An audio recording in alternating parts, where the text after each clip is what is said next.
In this section, we're going to look at an example of harmonic motion, which is the motion of an object attached to a spring. So let's look at harmonic motion of a spring. Harmonic motion of a spring. Now, the property of a spring is characterized by a law that we call Hooke's law. Okay, so let's take Hooke's law. Suppose this is the relaxed position of the spring. Okay, so that means this is x equals 0 over here, the relaxed position. Now, if you extend it like this is the extension, the x. Okay, but the spring will be pulling back. Okay, so the force of the spring will be this way. So they have opposite directions. If you compress it, you get something like this. So this will be the displacement x, okay, and the spring will be pushing this way. So this will be Fs, and this will be the x over here. Okay, so now we see that the force and the displacement have opposite directions. Hooke's law states that the force due to spring is directly proportional and opposite to the displacement. So let's state Hooke's law. Hooke's law states that force due to spring, force due to a spring is directly proportional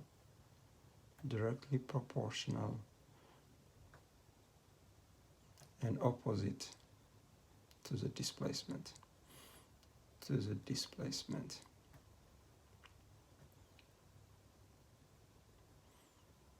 So what this means is the ratio between the force and the negative of the displacement, because they have opposite signs, is a constant.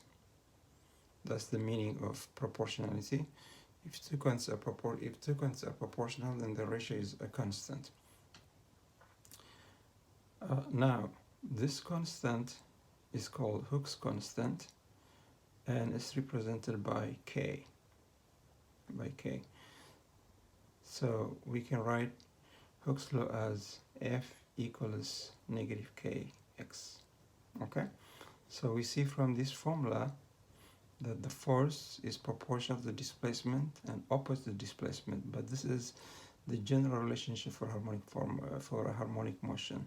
Therefore, it follows that the motion of a spring is harmonic because the force and the displacement are opposite and proportional. So this implies motion of a spring is harmonic. Motion of a spring is harmonic.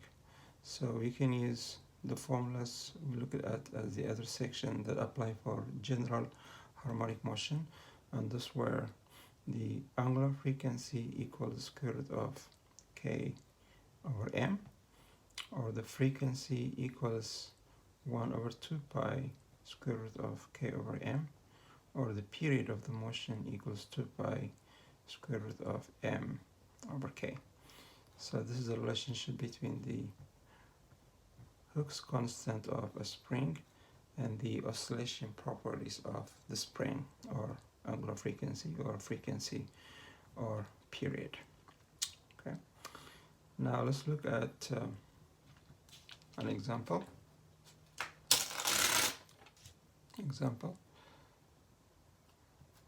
Let's say an object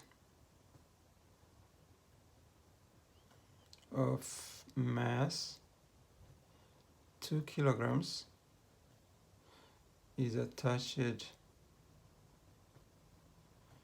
to a spring of Hooke's constant 100 Newton per meters, and is extended by 2 centimeters and then let free to oscillate,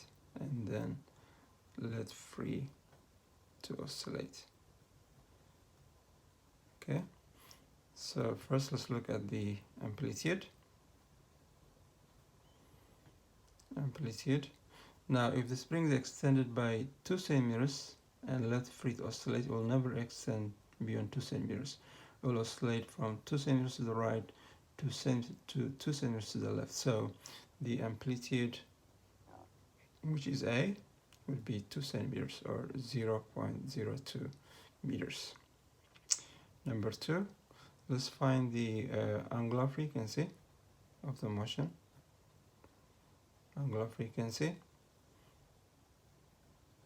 The angular frequency, which is omega, question mark, is given by square root of k over m.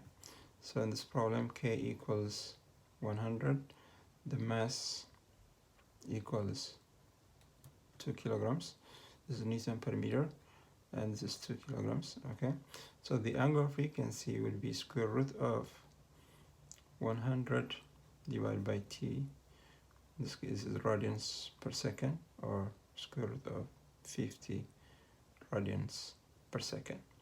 Okay, number 3, let's look at time taken for one oscillation.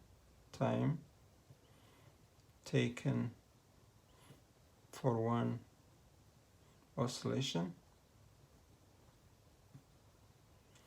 In this case, we're being asked for the period. Okay, but if you remember, the period equals 2 pi over omega. All right, so that'll be 2 pi over square root of 50 seconds, and then number of cycles exit per second, number of cycles executed per second, that would be frequency. So we're looking for the frequency, and frequency is the inverse of the period. So it'll be square root of 50 divided by 2 pi hertz or Hz.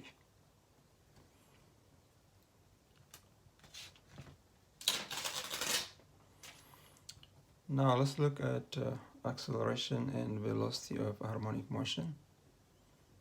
Acceleration and velocity of a harmonic motion.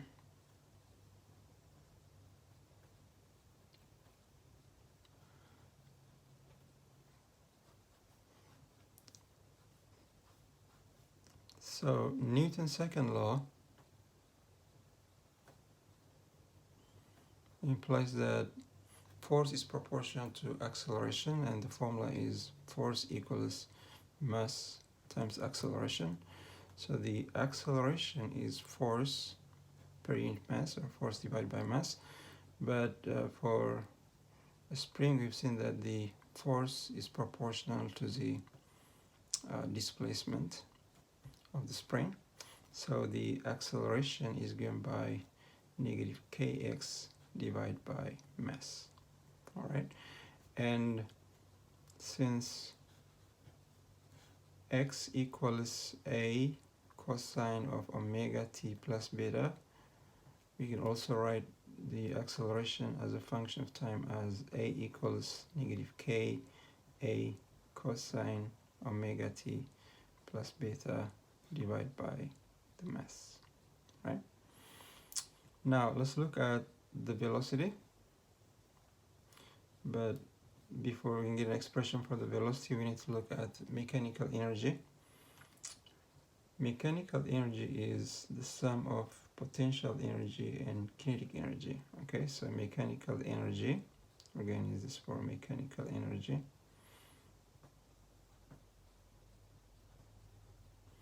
And PE would stand for potential energy. Potential energy.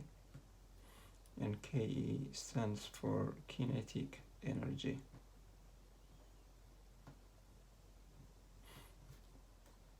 Now, kinetic energy is always half mv squared, half mass times speed squared, and potential energy of a spring is half kx squared. And what we call mechanical energy is the sum of the kinetic energy and potential energy. Okay, so we have mechanical energy equals kinetic energy plus potential energy, or half mv squared plus half k x squared.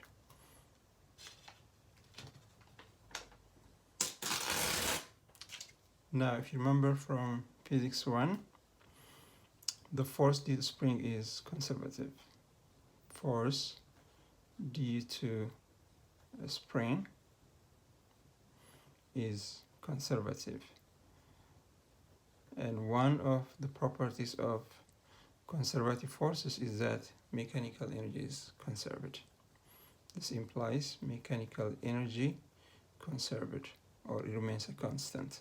So we have the following expression: half mv squared, the kinetic energy, plus the potential energy, is a constant. It doesn't change. Okay, so since it doesn't change, we can calculate at any point. We can calculate using the information at the amplitude or maximum displacement. At the maximum displacement, the speed equals 0. You see, when x equals the amplitude at the maximum displacement, the speed of the object is going to be 0, right? B equals 0. So we can get an expression for the mechanical energy using this information. So we have mechanical energy equals half mass, the speed is 0 for this particular situation, and half k, and the displacement is amplitude, a squared. Okay, so this is 0, just get half k a squared. So the amplitude, the mechanical energy is always equal to half k a squared, or amplitude squared. Now we can go to the general formula. Mechanical energy equals half mv squared plus half k x squared, and that is always equal to half k a squared. Okay,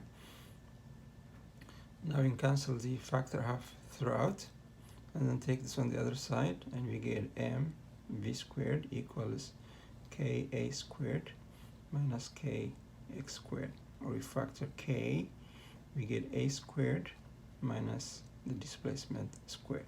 Okay, and then we divide by mass, we get the square of the speed equals k over m square root of a squared minus x squared. Of course, it's going to be plus or minus because it's square root.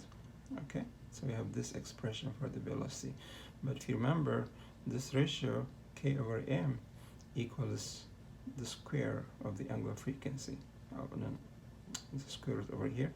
So omega equals square root of k over m. So we can write the speed as v plus or minus angular frequency omega, and then amplitude squared minus x squared. So the speed of the particle at any location can be calculated using this formula.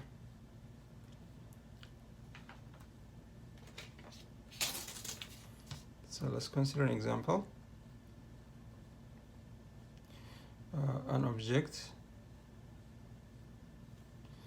attached to a spring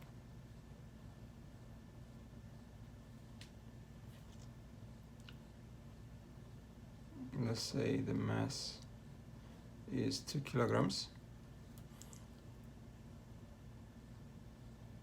of Hooke's constant, let's say maybe 100 newtons per meters, is extended by 4 centimeters and let free to oscillate. Okay, now let's calculate the following. When it is extended by 2 centimeters, okay, calculate A, acceleration. Okay, acceleration equals force divided by mass, or negative kx divided by mass. Okay, so in this case we're being asked to calculate the force acting on the object by the time it is at 2 centimeters. So x will be 2 centimeters or 0.02 meters. The mass we're told is 2 kilograms, and the Hooke's constant is 100 Newton per meter. So the acceleration by the time it's extended by 2 centimeters is A equals negative k 100, x is 0.02 divided by the mass, which is 2. Okay, so this is negative 1 Newton. The negative means the acceleration is towards the left. Okay, it's being extended to the right, so the acceleration would be to the left. All right, and then B, let's calculate the velocity by the time it's extended by 2 centimeters. The velocity is given by plus or minus square root of k over m, and then square root of a squared minus x squared. Now the amplitude of the motion is